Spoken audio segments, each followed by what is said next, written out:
আজ আমার একটা স্টুডেন্ট আমাকে হঠাৎ করেই বলে বসলো, ম্যাম, আমার না খুব ভয় করছে।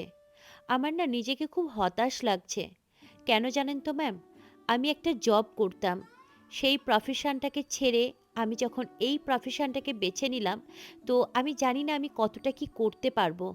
বাট অনেক ভালোবাসা দিয়ে এই প্রফেশনে এলাম। আমি এই প্রফেশনটাকে অনেক ভালোবাসি।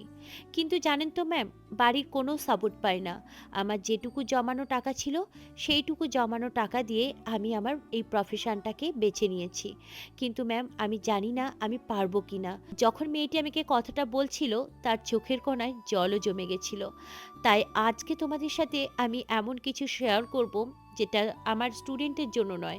এরকম আমি প্রত্যেকটা ব্যাচে একটা দুটো মেয়ের থেকে এরকম আমি কমেন্ট পাই। তো আমার এই ভয়েস ওভারটা শুনে হয়তো তোমাদের অনেক মেয়েকেই অনুপ্রাণিত করবে। প্রথমত বলবো, তোমার ভয় পাওয়াটা খুব স্বাভাবিক। কারণ তুমি একটা নতুন অধ্যায়, নতুন যাত্রা শুরু করেছো এবং সেটার জন্য অনেক ঝুঁকি নিয়েছো। কিন্তু মনে রেখো, প্রতিটা বড় স্বপ্ন পূরণের পথে অনেক চ্যালেঞ্জেস থাকবেই।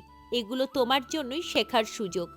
আজকে তুমি যে পথে হেঁটে চলেছ সেটা সহজ নয়, কিন্তু আমি জানি সহজ পথ কখনো বড় স্বপ্ন পূরণ করতে পারে না।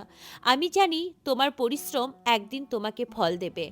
নিজের ওপর বিশ্বাস রাখো, নিজের ওপর ভরসা রাখো, নিজের স্বপ্নের পেছনে নিজের সর্বস্ব দিয়ে দৌড়াও। হার মানা তোমার জন্য নয়। হতাশ লাগছে? মনে রাখো, তুমি তোমার স্বপ্নকে বাস্তবে পরিণত করার জন্য লড়াইটা করছো। আজকে তোমার পাশে যারা নেই, একদিন তারাই বলবে তুমি এটা সম্ভব করেছো। যে স্বপ্ন তুমি দেখেছো সেটা শুধুমাত্রই তোমার।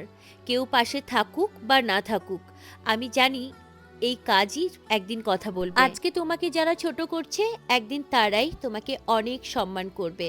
তোমাকে নিয়েই তারা গর্ব করবে। রাত যত গভীর হয়, ভোর তত কাছাকাছি আসে। তো তুমি পারবে। একটু ভরসা, একটু বিশ্বাস রাখো। যারা নতুন করে শুরু করে তারা সব সময় ভয় পায়। প্রতিটা সফল মানুষের গল্পে একটা কঠিন অধ্যায় থাকে। আজ যা কঠিন মনে হচ্ছে, একদিন সেটাই তোমার শক্তি হয়ে দাঁড়াবে।